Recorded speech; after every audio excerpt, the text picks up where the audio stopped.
Hello, everybody. This is Pastor Willie, and this is the encouraging word for today. Did you ever get jealous? You feel that little bit of jealousy starting to rise in your heart. Maybe you see God blessing someone in their life, and you see that, you say, why not me? Or maybe you see God using someone in a powerful way, and maybe you have what you believe are greater gifts, greater abilities, and you don't see the same thing happening in your life. Or maybe you just have see someone, and when they worship, they seem to have such a close relationship with God. I mean, there are tears, they're crying out to God, and you just don't feel that same way when you worship God. I think if we are honest about it, we all experience jealousy or the temptation to jealousy at times. A seed of jealousy starts to come up. Now, here's the scene we're going to look at today. It's with King David. He's now the king, and he's bringing the Ark of the Covenant, the Ark of God, back to Jerusalem. That represents the presence of God at that time. And as he was coming into the city of Jerusalem, his wife Michal was watching from the window.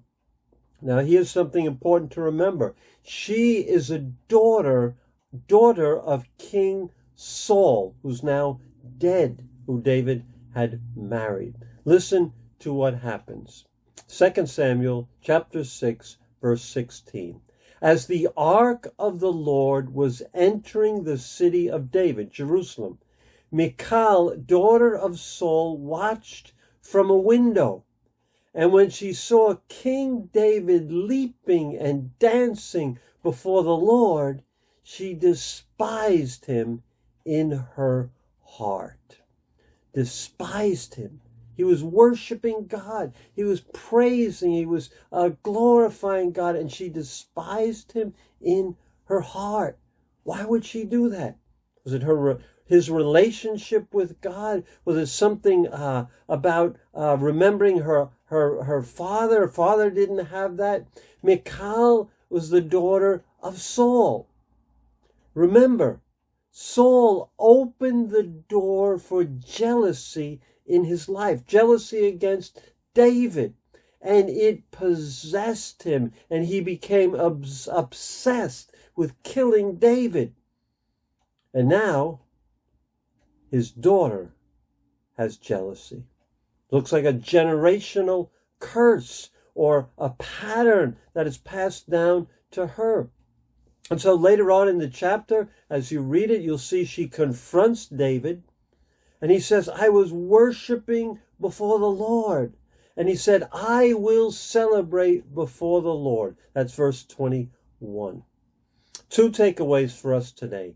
Never let someone else's jealousy stop you from worshiping the Lord the way you feel led in your heart.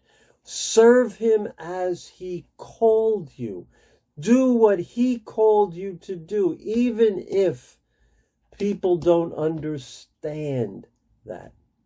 And on the other side, the second takeaway is kill the seed of jealousy immediately. Admit it, confess it, ask God to cleanse it when you feel it in your heart. And you too can worship the Lord from your heart, a clear heart. It may not be the same as the other person, but you will be worshiping from a pure heart. See you again tomorrow, and remember, worship God. Forget about comparisons. See you tomorrow.